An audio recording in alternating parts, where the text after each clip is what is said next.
උදෑසන ආලෝකය ලෝ කතාවේ වසේ එක 20 බීජේ පොඩි කළත් දුක් කොටස් ඊයේ අපි අවසන් ප්‍රොජෙක්ට් සීමාව එනම් ඔහුගේ ගලකඩි ගියේ එනම් බෙජ දැරීමට නොහැකි වූ මානසික පිළිබඳ භෞතික අධ්‍යයනය සම්පූර්ණ කළමු. අද අප ක්‍රිස්තුස් වහන්සේ තුලින් යහව ඉදිරියේ සේවය කරන අලුත්මවල පූජකයන් වන අප සඳහා එහි ආත්මික අර්ථය දෙස බලමු. ස්වභාවික වීම තිලින බෙජේ ජීවයේ පළත නිෂ්පාදනය කිරීමට ඇති නොහැකියාව නිරූපණය කළේය.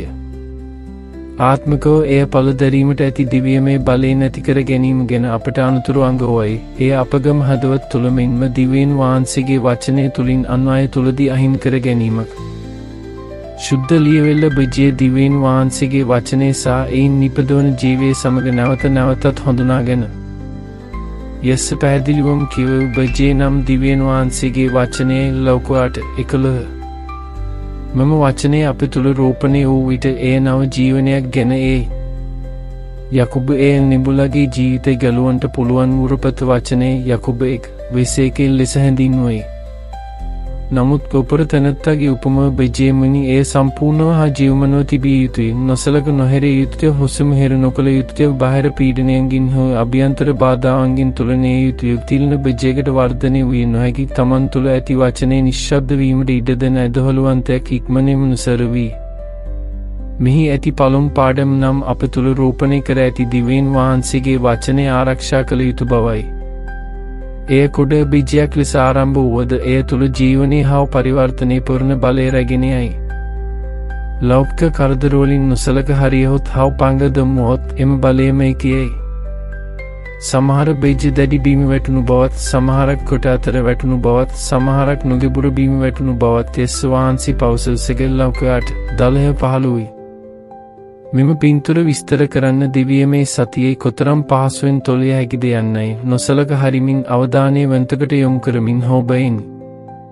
වචනය කිසි විටකත් අප තුළ අකෝරියව තැබීමට අදහස් නොකළේය. එය කෙකරකමින් හෝ ඇදහල්ලෙන් පළ දැරීමට අදහස් කරන ලද.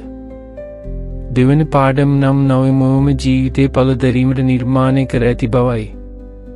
පුත්සමස පැවසේ නෙඹුල නැවත ඉපදුණු විනාශ වන බෙජයකින් නොව ජීවමන් වැදි අතර පවතින සුළු වැදි දිව්‍යන් වහන්සේගේ වචනය නැමැති නුදුරින් බෙජයකින් එක් පත්සේක වසිතනි. එම ජීවිතයේ ගොන කිරීමට අදහස් කරී. යේසුස් වහන්සේ පැවසුවේ නෙඹුල ගස් පළ දරන පිණිස නිඹුලගේ පළ පවතින පිණිස මේ නෙඹුල තෙරුපත් කළම යහන් 15:16. ඵලයේ යනු බෙජේ ජීවමන් බවට දේශීයමින් ලකුණේ. අක්කරකම් අවිශ්වාසය හා ලෞකිකත්වය තුළින් බෙජය තුළ ගිය විට ඇදහළුවන්තය නිසර බවට පත්ව පිරුවන් හා චරිතයෙන් පළ රහිත වූ දෙක පැත්සෙක් අට නොවේ. තැවනවා බෙජේ අපගේ ආත්මික දරුවන් බෙහි කිරීමේ හැකියාවද නියෝජනය කරේ.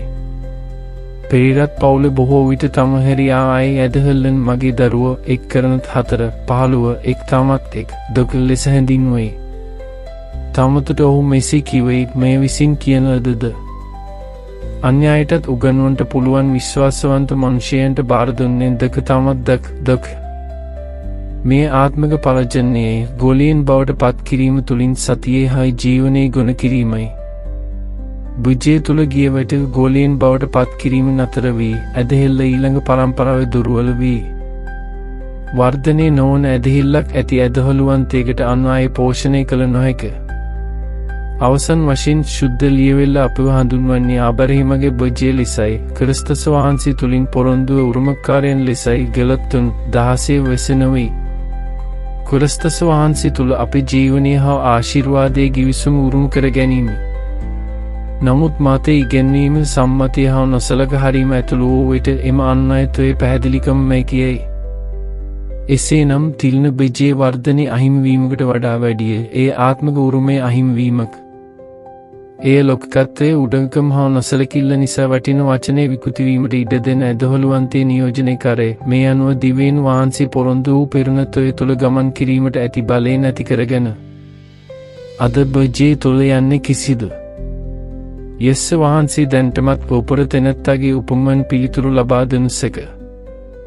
පොඩිසා පීඩනයේ එය දේවාලය ඇදහිල්ලට ගැඹුරක් නොමැතිවට ඒ රසන යටතී වියලියයි මරක් 4 හොයල් දෙහොත්. ජීවිතේ කරදර වස්තුව රැවටලාකරකම් සහ වෙනත්ද සඳහා ඇති ආශාව ඒ හුසුම හිරිකාරය මරෙක් 4-19 කටකකම් පෝස්ට් වසේදේ හබරුව 12-15 මතේ ඉගෙනීම සතියේ දෝෂ සමග මශ්‍රකාරය එහි බලය දුර්වලකාරය එපස 4-14 යචන නුකිරීම සහ වචනේ නොසලක හරීම බීම වීලිහි දැඩිකාරය ඉගතවලිය 1-2 තවද කෝක්කම අභ්‍යන්තර ශුද්ධකමකින් තොරව දිවි භක්තිය බහැර ස්වරූපය සියල්ලටම වැඩි දරුණුතම තුළිම බවට පත්වූ 2-5 මේ සෑම එක සඳහාම පීඩිත චාලනයේ ශුද්ධ ලියවෙල්ල තුළුම් දක්නට ලැබී කොරස්තස වහන්සේ තුළ ගැඹුරු මුළු කලස්ස 2 හොය හිත් පීඩනය යටතේ ඇදහිල්ල ස්ථිරව තබාගෙන සෙල්ල බව සහ සතුටු ලක්ක කොටවලින් ආරක්ෂාකාරය 1-6 හොය දිහේ සීමාදීම සහ සමුදනයේ විශේෂයිත පසු පිරිසිදුකාරය මතු 5 වෙස්තුණු වැසි 4 එපස 4-31-32 නිවැරදි ධර්මය ආරක්ෂා කිරීමේ බජයේ පරිශුද්ධ භාවය ආරක්ෂාකාරය 10-14 දිනපත යචන සහ වචනේ පසු පරබදීමත් කාර්ය කලස්සතුන් 16-1-5 දෙහොත් සහ සබ පිරීමේ ආත්මය තුළින් නැවත අවලුවන් ලැබූ හිසූද පිරිවේ ෆ්‍රම් 12-11-1-1 වස 2 ලෝ කතාව තිරිණි ගල සහිත පූජ්‍යකයට පූජ්‍යසනය වෙත ලැබීමට නොහැකි වූයේ ඔහුගේ ශරීරයේ තවදුරටත් ජීවය දරන සම්පූර්ණත්වය නිරූපණය නොකළ බැවින් ඒ හා සමානව අප තුළ ඇති වචනය තුළ ගිය වැටි ආත්මක ජීවනය දැරීමට ඇති හැකියාව අපට නැති වී යයි.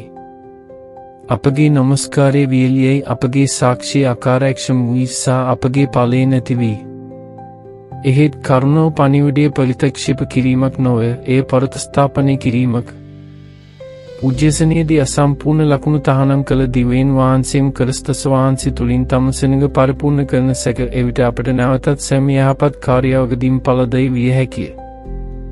විජය ආරක්ෂා කර ගැනීම සඳහා අපි පස් හොඳින් හා අවකව තබා ගත යුතුය. නිවැරදි කිරීම පිළිගැනීමට සූදානම් වූ කිකරවීමට නිහතමානව සහ වඳදර ගැනීමට ස්ථිරව සිටිය යුතුය. ලෞකවට 15 අපි මුල මදවලට බෞද්ධව සිටිය යුතුය. මන්ද වූ නැමැතුව අපට කිසිවක් කළ නොහැකි බැවින් යහන් 15 අපි අපට බාර දී ඇති නිදනේ ආරක්ෂා කළ යුතුය. ස්වභාවජීවී තොරතුරු ලෙස නොව ජීවමන උරුමයක් ලෙස සැලකිය යුතුය. 14 අපේ වචනේ යචනාවේ සහයෝගීත්වය සහ සේවය යනුවෙනේ තුලින් දිනපත විපරම් කළ යුතුය. ගලත් 6 හිතුනවේ තවද අපට ලැබී ඇතිද බදගත යුතුය. මේකිනසද බජේ ගොන කරන්න වපුරන විට පැමිණි දක් කරන්නත් නෙවෙයි දිහේ. අවසානයේදී ලෝ කතාව තිලින බජේ නවමම පූජ්‍යක තන්ත්‍රයට ගැඹුරු අනුතුරු ඇඟවීමක් ලෙස පවත. අප තුළ ඇති වචනයට එහි බලය නැතිවීමට ඉඩ නොදමු. අපි ඒ ජීවමනව වැඩිමින් සහ ගොන කරමින් තබා ගැනීම. හදවත් ක්‍රිස්තුස් වහන්සේ තුළ මිලබස් ඔහුගේ වචනයෙන් වතර දෙමු. ඔහුගේ ආත්මයෙන් විසින් ආලෝකමත් කරන විට බජේ සම්පූර්ණව හා ඵලදායීව පවතී.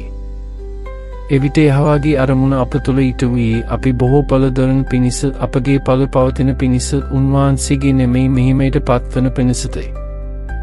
අලුත් මෙවල්ල පූජ්‍යකයන් වන අපි දර්ශනයෙන් අන්ධ නොවේ, ගමන කර නොවේ, ආත්මයෙන් විකෘති නොවේ, හදවතින් විකෘති නොවේ සිටීම.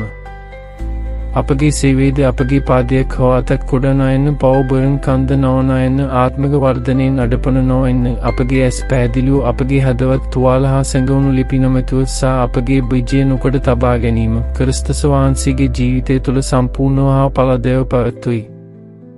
මෙම දින 13 පෙර අප ගමන් කළ පූජ්‍යක තොර ගැනීම පිළිබඳ මෙම අධ්‍යයනය අපගේ හදවත් තුළ ලියා තිබෙන්නේ. තවද අපගේ කැඳවීම සියලු දවස්වලදී ශුද්ධකමින්, පරිශුද්ධකමින් සහ සතියෙන් ගමන් කරමින් යාව ඉදිරියේ බයන් හා විවලමින් අපගේ ගැලවීම දිගටම කාර්යාත්මක කිරීම.